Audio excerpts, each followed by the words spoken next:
Hello friends, tips for ज्ञान में आपका फिर से स्वागत है। आज हम बात करेंगे रत्न विज्ञान के भाग 2 के बारे में।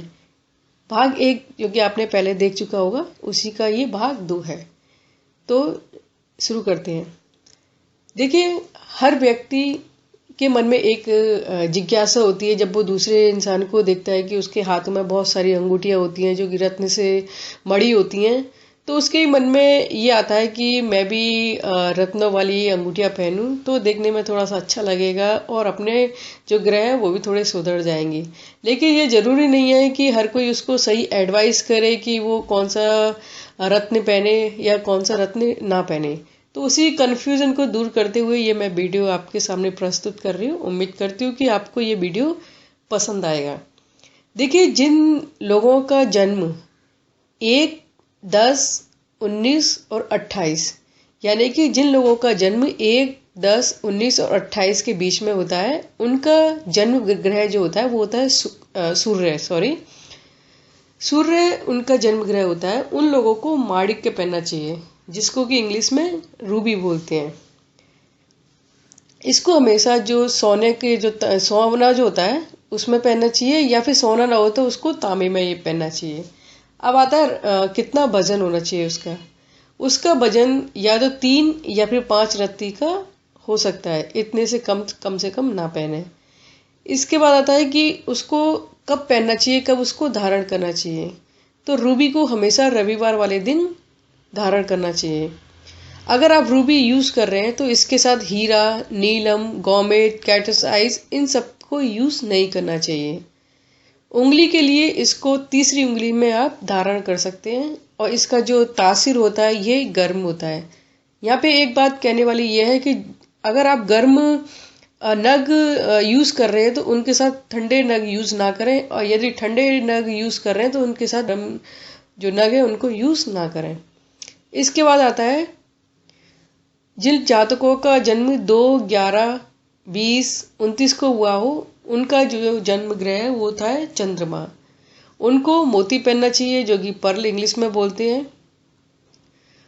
उनका जो धातु है, धातु के लिए वो चांदी के कोई भी अंगूठी बनवा सकते हैं या लॉकेट बनवा सकते हैं। उसमें उस चंद्र जो बोलते हैं पर्ल जो मोती है उसको जड़वा के पहन सकते हैं। ये 4 रत्ती का कम से कम होना चाहिए। इसको सोमवार को धारण करना चाहिए। अगर आप इसको धारण कर रहे हैं तो इसके साथ पन्ना, हीरा, नीलम, गोमेद, कैटस इन सबको यूज नहीं करना चाहिए। इसको चौथी उंगली में धारण करें। इसका तासीर जो होता है वो होता है ठंडा। इसके बाद आता है जिन जातकों का जन्म 9, 18 और 27 को होता है, उनका जन्म ग्रह होता है वो होता है मंगल। उनको मूंगा पहनना चाहिए। इसके बाद चांदी या तांबे में इसको पहन सकते हैं। 6 से 8 रत्ती का ये कम से कम होना चाहिए। इसको मंगलवार को धारण करें। अगर ये आप धारण कर रहे हैं तो इसके साथ पन्ना, हीरा, नीलम, गोमेद, कैटस आइज यूज नहीं करना चाहिए। इसको तीसरी उंगली में पहने और इसका जो तासीर होता है वो होता है ठंडा। इसके बाद आता है यदि किसी जातक का जन्म 5, 14 और 23 तारीख को हुआ हो तो उनका जन्म ग्रह होता है बुध। इन लोगों को पन्ना पहनना चाहिए। इसके बाद इसको जो जड़वाने के लिए सोने की अंगूठी में आप इसको जड़वा सकते हैं। इनको कम से कम 5 रत्ती का पहनना चाहिए। बुधवार को पहनना चाहिए।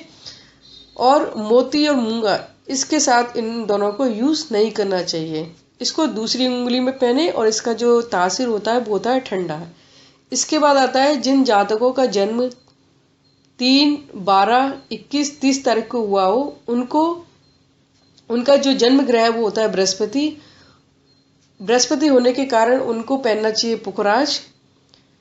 पुखराज को सोने की अंगूठी में जड़वाना चाहिए। 7 से 12 रत्ती का ये होना चाहिए और इसको गुरुवार वाले दिन धारण करें। इसको धारण कर रहे हैं तो पन्ना, हीरा, नीलम, गोमेद, कैक्टस इन सबको इनके साथ ना पहने। इसको तीसरी उंगली में पहना जा सकता है। इसका तासीर जो होता है वो होता है ठंडा। इसके बाद आता है जिन जातकों का जन्म 6, 15, 24 को होता है, उनका जन्म ग्रह होता है शुक्र। उनको हीरा पहनना चाहिए। इसके बाद इसको सोने की अंगूठी में धारण कर सकते हैं। इसे आधा या चौथाई जो वजन है इसका होना चाहिए। इसके बाद ये शुक्रवार को पहनना चाहिए। माणिक, मूंगा या मोती इसके साथ धारण नहीं करना चाहिए। इसको तीसरी उंगली में पहने, इसका तासीर गर्म होता है। इसके बाद आता है जिन जातकों का जन्म 8, 17, 26 को होता है, उनका जन्म ग्रह होता है शनि। उनको नीलम पहनना चाहिए। इसको सोने की अंगूठी में, स्टील में या फिर पंच धातु में भी पहना जा सकता है। ये 4 से 7 रत्ती का इसे यूज कर सकते हैं। इसको शनिवार वाले दिन पहने। पुखराज, रूबी, मोती इसके साथ नहीं पहनना चाहिए। इसको चौथी उंगली में पहने। इसका जो तासीर होता है वो अत्यंत ही बहुत ज्यादा गर्म होता है, तो इसको थोड़ा सा संभाल के पहने। इसके बाद आता है जिन जातकों का जन्म 4, 13, 22, 31 तारीख को हुआ है, उनको राहु, जो उनका जन्म ग्रह वो है राहु, उनको गोमेद पहनना चाहिए।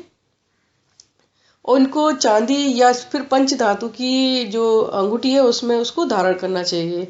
ये 4 से 7 रत्ती का हो सकता है। इसको पहनने के लिए सोमवार या फिर जो गुरुवार है उसमें ये पहना जा सकता है, सुबह सुबह या फिर शाम को भी पहना जा सकता है। इसके बाद आता है रूबी, मोती, मूंगा या पुखराज इसके साथ धारण नहीं करना चाहिए। इसको चौथी उंगली में पहना जा सकता है। इसका तासीर भी गर्म है। इसके बाद आता है 7, 16 और 25। जिन जातकों का जन्म 7, 16 या 25 को हुआ हो, उनका जो जन्म ग्रह वो होता है केतु। उनको लहसुन या पहनना चाहिए। उनको पंच धातु में पहनना चाहिए। पंच धातु का कोई भी अंगूठी लेके उसमें उसको जड़वा सकते हैं। उनको 4 से 7 रत्ती का जो नग है वो यूज करना चाहिए। इसके बाद वो जो रविवार है, रविवार को वो सुबह सुबह इस जो मोती है, जो नग है उसको, रत्न है उसको पहन सकते हैं। इसके बाद रूबी, मोती, मूंगा या पुखराज, उनको ये सब उसके साथ में नहीं पहनना चाहिए। इसको दूसरी या तीसरी उंगली में पहन सकते हैं। इसके बाद ही जो इसका तासीर है वो बहुत ज्यादा अत्यंत गर्म है, तो उसको थोड़ा संभाल के पहने। इसके बाद मैं यहाँ पे एक और चीज दूंगी, क्योंकि मैं पहले भी बता चुकी पिछले वीडियो में कि जो गर्म जो नग होते हैं, जो रत्न होते हैं, उनको लेडीजों को, महिलाओं को धारण नहीं करना चाहिए। उसका इफेक्ट थोड़ा सा गर्म होता है, तो वो थोड़ा सा महिलाएं थोड़ी गर्म स्वभाव की हो जाती हैं, तो उनको ये गर्म नग जो है, रत्न है, उनको धारण नहीं करना चाहिए। इसके बाद मैं पहले पिछले वीडियो में बता चुकी हूँ कि रत्नों को कैसे धारण किया जाए, कैसे उनको शुद्ध करके किस बार उनको किस तरह से उनको यूज किया जाए, ये सब आप पिछले वीडियो में जान चुके हैं। आज की वीडियो में बस इतना ही। उम्मीद करती हूँ कि ये वीडियो आपको पसंद आया होगा और सही तरीके से आप रत्नों का प्रयोग करेंगे। तो आज की वीडियो में बस इतना ही। उम्मीद करती हूँ कि आपको ये वीडियो पसंद आया होगा।